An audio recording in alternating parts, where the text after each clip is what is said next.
မြန်မာအတင်းကလာဦးအတင်းကိုအနိုင်ရရှိပါမလားဗောနော်ဒီကိုရီအားဝဲမင်္ဂလာပါပေါ့နော်ညီတို့ရဲ့မြန်မာအတင်းကပေါ့နော်ဒီညနေမှာတော့အာဆီယံဟွန်တိုင်းတည့်ပေါ့နော်အုပ်စုပွဲတွေအဖြစ်ပေါ့လာဦးအတင်းနဲ့ရှေ့ပြိုင်ကစားမှုအတွက်ရှိနေတယ်ပေါ့နော်ဒါပေမဲ့ပြောရတာတစ်ခုရှိတာကဘာလဲဆိုတော့ဗောမြန်မာအတင်းကလာဦးအတင်းကိုနိုင်နေဆိုုံနဲ့မရပဲတဲ့ဝိုးမများနဲ့တွင်းမရမယ်ပေါ့နော်ဘာလို့လဲဆိုတော့ဗောနော်တစ်ဖက်ကမလေးရှားအတင်းက3ပွဲကစားပြီးတော့2ပွဲနိုင်1ပွဲရှော့ဆိုတော့ရလနဲ့ပိုင်ထိုင်ထားပြီးတော့ရမှတ်6မှတ်အထိအောင်မှစစောထားနိုင်ခဲ့တယ်ဗောနော်ကျွန်တော်တို့ကအကယ်၍ဒီညနေမှာလာဦးအတင်းကိုနိုင်ရရှိခဲ့ပြီးတော့ဗောနော်6မှတ်ရရှိခဲ့သည့်ဆိုရင်တော့ကျွန်တော်ကလာ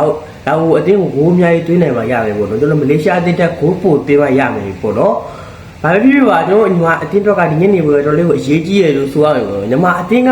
တကယ်ပေါ့နော်တေးကြမ်းမရမယ်ပွဲဆိုလို့ရှိရင်မဖြစ်မနေရှုံးပေးလိုက်တယ်ပေါ့နော်အနိုင်ကဲမှရမယ်ပွဲဆိုလို့ရှိရင်မဖြစ်မနေတေးကြပေးလိုက်တယ်အဲ့လိုမျိုးတတကားကြီးကရှိလာတဲ့အတွက်ကြောင့်မို့ဒီညနေပွဲမှာလည်းပေါ့နော်ကျွန်တော်တို့နည်းနည်းစိုးရိမ်တာကညီမအတင်းတေးကြမလားဂဲဝေးရှုံးသွားမလားဆိုတဲ့အတွေးတွေကျွန်တော်တို့တွေဝင်တည်ခဲ့တယ်ပေါ့နော်ဘာတောင်းနေရောဘယ်လိုမြင်ရလဲပေါ့နော်ဆွေးနွေးကြပါဦးအားလုံးကိုကျေးဇူးတင်ပါတယ်